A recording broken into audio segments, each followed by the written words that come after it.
Hello, I'm Chicken. And I'm Nuggets. And we are Chicken Nuggets. Hello guys, I'm Chicken. Welcome back to my channel. So ngayon, I want to share something very personal. Yung lessons na natutunan ko from my journey or from my breakup. And also, a part of my journey na hindi ko usually sinasabi. It's about the time when I felt so lost, so empty, and how God pulled me out of that darkness. Kailangan kong ibahagi ito para maybe makatulong sa iba na going through the same thing.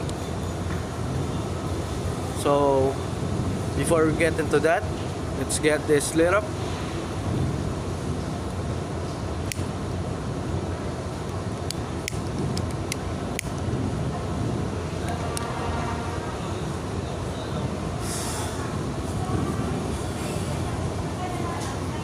So, lesson number 1.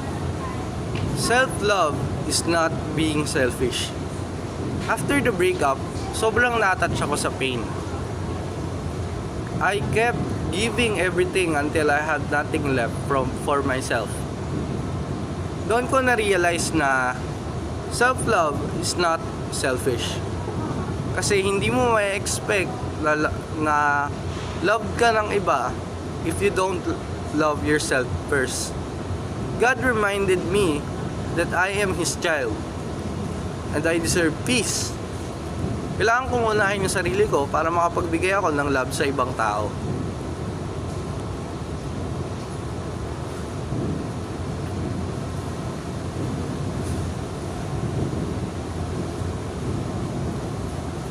Lesson number 2. Letting go is hard, pero minsan kailangan. Hindi madaling pakawalan yung taong minahal mo, di ba? Pero staying in something that hurts you, mas lalo kang lulubog. Letting go felt like losing a part of myself. Pero later on, I realized I was actually finding myself again. Kailangan kong mag-let go para makalaya ako sa sakit, and trust me, worth it yung process.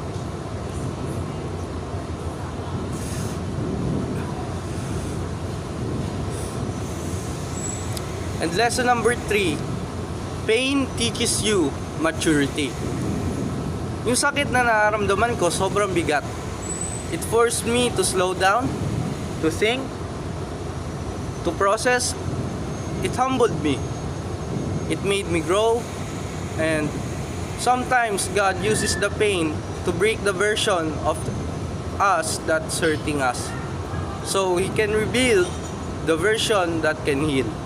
Tulad ng sinasabi nila, the pain is the crack that lets the light again or in. And lesson number 4, don't lose yourself for someone or for somebody. In the relationship, I adjusted too much. I changed so they would stay. Pero ngayon, alam ko na the right person will love you without asking you to lose yourself. Hindi ko na kailangan magpanggap para lang may magustuhan ako, kasi God loves me for who I am. So, kwento ko lang. When I hit my lowest point, after everything happened, after the breakup, dumating ako sa point na I felt completely empty, lost, and so down. Nagkaroon ako ng suicidal. Naging suicidal ako. Hindi ko na alam kung paano pa bumangon. Hindi ko na alam kung paano pa magpapatuloy. I wasn't hurting anyone, but I was hurting inside. I felt trapped in my own thoughts. And it scared me. And it hurt me. It damaged me. Parang walang pag-asa. Walang saysay.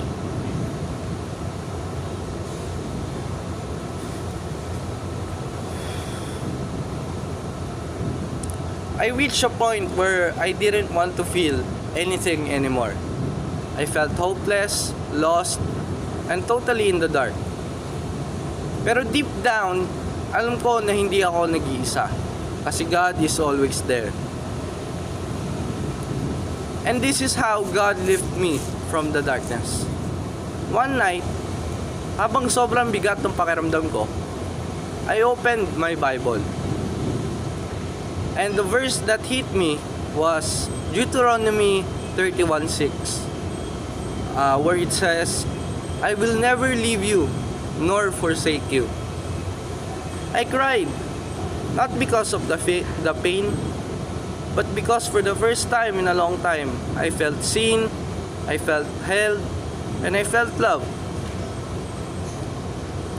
God didn't magically remove the pain, pero unti-unti, He lifted me up and reminded me of my purpose.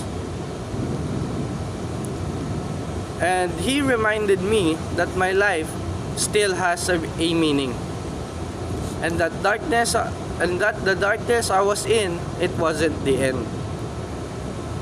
So let's move on to the lesson 5. God removes people for a reason. Sometimes God lets people walk away, not to break us but to save us, to protect us, to redirect us toward healing and a future na mas safe at mas maganda. Mas peaceful, mas aligned sa plano niya. May mga taong darating sa buhay mo para tulungan ka, pero may mga tao ding aalis para palaguin ka.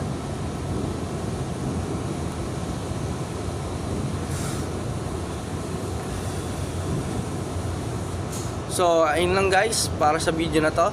These are the lessons I learned from my breakup and a piece of my story. If you're watching this and you feel lost, empty, or hopeless, please remember, your story isn't over. God can pull you out of the darkness or any darkness. You're not alone.